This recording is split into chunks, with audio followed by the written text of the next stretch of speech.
All right. This is John from Chain Misk as a cameraman. But we have. Christian Garcia, and this past weekend topped aided New Haven with Pure Mitsurugi.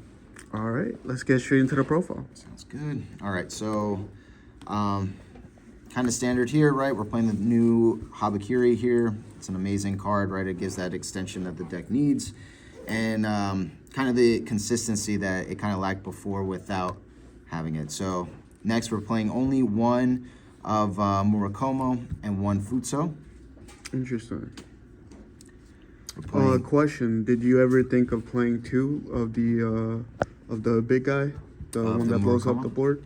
Yeah, I mean, it was depending between playing 2 or playing 1/1.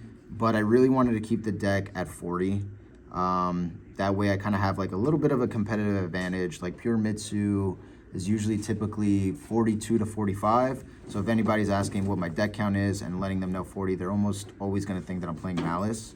And I didn't want to kind of like go up and add another ritual that can kind of be dead, right? Like these rituals don't act the same as Habakiri, that's like a 1-card starter. Gotcha. So it's either 2 or 1/1, but I really liked Futso because it made sure that the grind game was extremely strong. Gotcha. I was able to really kind of outgrind everybody just because it could special summon so much. And then it's also, for the combo that I'll show, for the tech that I used, it's a lot more powerful than having just like the one Murakumo. Gotcha. For the monster count, I played 2 Aramasa, 1 Kusanagi, and 1 Saji, and the Wosu. These are pretty much all I essentially needed. I didn't really focus on normal summoning with this deck. I almost never did. So I didn't want, again, the engine to get too big, clog up on normal summons. And I wanted to really make sure that I stayed at that 40 card count here. Next, I played 2 rituals. I felt like the third, even though it would be nice to open, the only time that it really mattered was when maybe Saji got interrupted with Ash or Droll, and it's nice to have in hand, right? But sometimes those hands are already so weak that it just kind of clogs up. So I want at least like some more diversity, some more cards that I could use in different like occasions, different spots, right? So the 2 rituals was fine for me. I would understand why somebody would play the third, but I think for, the sake of making the Mitsu kind of engine as tight as possible, just 2 was fine. The one that is a no-brainer is the 3 prayers, yep. right? This card is insane. It helps play around Droll. It gets your cards back. It adds the recursion for the deck. It does a lot of things, right? So you almost always want to see this card in your hand because it really kind of gets things going either on your turn or against your opponent going second, right? Being able to bring back Murakumo, being able to kind of use this to bait. So prayers is, again, like no-brainer. Every Mitsu variant should be playing 3 prayers. Did you ever miss Night Sword Serpent in the deck? Or No. I tried to minimize like the bricks too, and I felt like Night Sword Serpent wasn't needed. For the combo that I was looking to do, and for just like the extra body didn't really matter too much because, again, like I played a specific tech that I didn't need the extra bodies. The next thing, the prep and the Mitsu mirror, it's amazing when it goes off, but unfortunately for like my last round, I did brick because I opened them together, and that really sucks. But when it does go off, when it's your first action, it really does help play around Droll too, because you're getting 2 combo engine pieces rather than versus just the one. And the fact that Mitsurugi Mirror can also special summon from the grave as well, it's really strong. The fact that you can also chain block your monsters from coming back from the grave, right? Because if one of the rituals was tributed while this card is in the graveyard, then you can shuffle this back. So it was really good to be able to add and special summon the monsters and kind of chain block from there. And what's also great is that you can resolve pre-prep more than once in a game, right? Because this card is shuffling back, so now like your pre-prep is live again. It's always live, yeah. Yeah. One thing that I guess is different too, I didn't play the Extrav. I found that the Extrav was kind of clunky because it needs to be your first action in main phase 1, whereas like something like pre-prep, a lot of builds are playing both pre-prep and the Extrav, but I did find that playing the Extrav, having to use it for main phase 1, your first action will cause you to lose to Droll to depending on like certain hands. And again, like the combo that I'll go over, I used more of my extra deck than others. Purification, I did main it. Some people do side it, but I do find like the end board can be pretty weak, and it's a little like difficult to deal with like that game 1 if you're going first. I will say that I lost majority of my die rolls, and the 2 out of the 3 that I did win, I couldn't even get started really.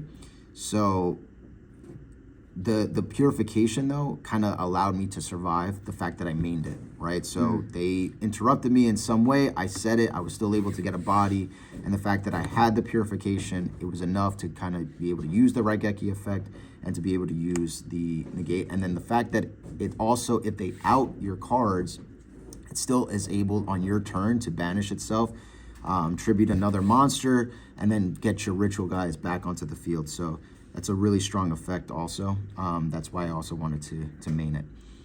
Then for the hand traps, Ash, essentially just to stop the Charmies really.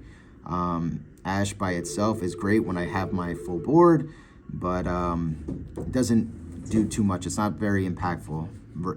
Unlike Droll, right? For the mirror matches, for the Ryzeals, I played 7 Ryzeal variants, and I beat all of them. I only lost to the eventual winner who was playing Memento, and I lost to Prime My Blue Eyes, where unfortunately I bricked pretty bad, which is just the name of it. But again, those were rounds 8 and 9, so rounds 1 through 7, I was able to win, and I would say that Droll really helped me out with that because there's a lot of Mitsu and Ryzeal variants running around. Gotcha. Nib. So Nib is very strong. It's something that a lot of people also didn't respect. It's also great to be able to use it on my own field too, because they get tributed, because they summon themselves back. It was, it kind of worked almost like an additional interruption, right? If you nib on the right time, and then they bring back some monsters, and then you can Raigeki it, you know, it mattered. It mattered a lot. And again, like a lot of people didn't really respect it as much, so I liked it at 3. Then I mained 3 Fua and then the 1 Perulia. There's a lot of people that are playing 6 Charmies and even 9 in some builds, but I feel like it conflicts a lot with Droll. I hated seeing the Droll and Charmy hands because it puts you in like a kind of a weird space to figure out, okay, is my hand strong enough that if I get the crackback and I Droll, will I be able to win? But the issue is you don't want to see your Droll and your Charmy together, but they're also very like mandatory. You definitely want to play the Fua. The Perulia for me was more of a crossout target, as I am maining crossout more than it was to have going second, but it did help. Then the absolute MVP, Dominus Impulse. So there are a couple cards that I'm maining that are conflictive with it, which is the Fua and the Droll and the Nib. But again, one, you have to know what your hand looks like, right? So you know that you have to order this in the correct way, right? You want to be able to use these cards before you go into Dominus Impulse. And I'm not going to say that every single time it worked out that way. Sometimes your impulse was forced and these cards kind of ended up in a little dead, right? But then they can also be, at least the Droll and Fua, they could be normal summons because they don't normal summon, and you can kind of use them as bodies to kind of link climb a little bit, and maybe hopefully try to get the crack back. But as long as you properly, set your cards in the right way, then the impulse just becomes like really insane. Like after you droll your opponent, after you nib your opponent, and then you have impulse on top of it, it really kind of solidifies the game there, right? It really like puts a stamp on it. But the most important thing too is a lot of people were struggling to play around it. It's a very hard card to play around, rather than like playing around nib, droll, and fua. People know how to play around this better than they know how to play around dominus impulse. So it was such a strong card. And another thing is too, right, you can set this card too. You don't have to activate it from hand. It was a good thrust target. And again, I use my extra deck uses a lot more like light monsters, so I had to set this card more times than I didn't. But if I was going second and I used it, then I didn't need to use my extra deck to go into the light monsters that I used. And then I played Cross Out and Called By. These were pretty much to fight against Droll, fight against the Charmies, but more than anything the Droll. I wasn't too worried about the Charmies. Depending on what your hand looks like, you know if you can beat a Perulia and beat a Fua, and you may be able to hold this for something that's a little bit more impactful. But I didn't want to get Drolled. I didn't want to get Charmied. And then Pot of Prosperity. It's one of my favorite cards. I think that it's, when it comes to consistency, you know, this deck, not that it lacks it, but it does still brick. And even though like this plays a little harder into Droll, it's worth it, I feel like, especially, you know, if you get kind of like that crackback and you use this main phase 2 and you're able to get like either a side deck card or into the prayers or something, some sort of missing piece. Prosperity always felt like really strong when it came to that. And then the tech that I used was Numbers Last Hope. So I'll pretty much read this card off. I think it's better that way. But the card is always treated as a Galaxy card, and essentially what you do is you pay half your life points. You target 2 monsters in your graveyard. You special summon both of them, and you immediately exceed summon for a numbered card. And this is searchable because, again, it's always treated as a Galaxy card. So very, very strong. And it made my end board ridiculously more powerful versus just like a pure Mitsu that's not playing the card, because I'm able to get into bigger boss monsters that act as negates. So it was really, really good. I do feel like Mitsurugi's end board without this card is a little bit weaker and easier to kind of get over. So I liked it because it's just the one card off that's searchable, easy to get to, and then makes like your end board so strong that it's almost essentially like an FTK. So we go into our IP here. Was very strong. I played the 2 SPs. I thought it would come up a little bit more to be able to kind of like search for removal, but the 1 SP would have been fine. Dynamundo, another very good card too. There's just certain cards, right, like in Malice, that you don't want to banish with your SP, so Dynamundo being able to send it back to deck is very strong. And then also being able to special summon your Murakumo at whatever time you want by tributing it was also pretty clutch. Then our link 4s here, Feral Imps, right? Certain hands we want to try to use our level 4s to be able to get to. Baguska, more times than not, is really when I get drolled and I need to just survive. Dugaris never really came up, but in theory, it's also able to kind of like draw you into more cards, finish some games if needed. Tornado Dragon, kind of the same thing as Dugaris. Like, it's a utility card. It's possible that it came up. It just didn't come up for me this tournament. But it's always good to be able to have some sort of option to get rid of back row.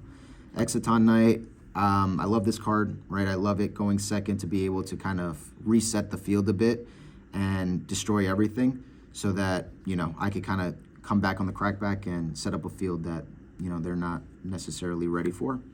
Typhon, this was, it was an okay card. I always have like mixed feelings about Typhon. I feel like you miss it when it's not there, but then when you have it, it kind of feels underwhelming. But it did win me a game in my round 8, so I can't complain too much about it. Then I played number 100 Numeron Dragon and Draglubion. This was essentially to try to end games. There are certain hands that you can do this under Nib, where your Numeron Dragon becomes, you know, over 8k and you can attack directly. Sometimes people like leave like their open fields. just because, you know, you charmied them or whatever. Like, they don't want to commit too much and give you too many draws, especially when they know that you're playing Mitsu, because they know that the deck can also brick at times too. So this was just like a good closer. I enjoyed this package a lot too. Because again, sometimes the deck, especially if you don't have prayers, it can have like a difficult time closing out games. So this card, Divine Golden Shadow Dragon, a lot of people know that it searches the 7th Tachyon, the new card that searches essentially like your Ryziel name, but it also searches the Numbers Last Hope, because not only does it search Tachyon cards, it also searches Galaxy cards, and Numbers Last Hope is always treated as a Galaxy card. So this is the way that you're going to kind of get into this card. And essentially what it does as well is it detaches 2, and you can use this card as material and special summon a Exceed monster and use it as its materials, a Dragon Exceed monster. So that's when you use Hope Harbinger, so that you have your spell negate. And then you would use Numbers Last Hope here to special summon the 2 Mitsu ritual monsters that you detached to immediately summon into Photon Lord, which will also, you know, act as a monster negate. And typically at that point, you have one of the bodies, either Murakomo or Futso. I prefer Futso, and you would have the purifications here too. So it's a really, really strong board, very difficult to deal with. And yeah, it definitely won me most of my game 2s, just because game 1s, more times than not, I was going second. But that game 2, it came very, very clutch. A lot of people didn't know where I was going, so they let this resolve. They let the search resolve because they're thinking maybe he's on a Ryziel variant, and they're going to start addressing the Ryziel cards. But when they see this, they almost always like let it resolve. So it's pretty good. It's a hefty price. It's 4,000 life, or half your life points. But if your board is like unbreakable, I won't say unbreakable, but very, very hard to break, those 4,000 life points don't make a difference, right? Like you're winning anyway. So the card was extremely strong, and I would definitely suggest, you know, giving this variation a try, because again, it makes that end board a lot stronger, a lot more difficult to play around. Side deck, the Meows, Lancia, pretty much for the Malice cards. The Malice matchup, Meows was okay. I do feel like my 8th round against the Memento player, I was at a crossroads, game 3, where I had to choose Meows and Fua, but they were playing a Fiendsmith variant, so I was kind of scared of the DD Wave King, so I went with the Fua, and he just went full, like, what do you call it, full Memento combo. But going back, I do wish I would have went the Meows. I felt like, you know, maybe I could have dealt better with the Fiendsmith stuff versus the Memento. That can kind of do a lot. It's pretty insane. Talents, it's just one of the great cards. I do think that it's better in the side deck because I like the card more going second than I do going first. Harpies kind of forces all the interactions. My one Malice player that I did play against kind of forced him to use his back row earlier than he would like, and you know, that's always very strong. And it's also very strong against the Ryziel too, just being able to deal with cross, deal with whatever back row they may have, either prayers or imperms. It also came clutch for that. Same thing with like Lightning Storm. They kind of did the same thing where I wanted to take care of the back row. Then we had the 2 thrusts. The thrusts were very strong because it does help me get into impulse. That's what I like the most about it, to be honest. But it was also very good because I also can get into purification and set it.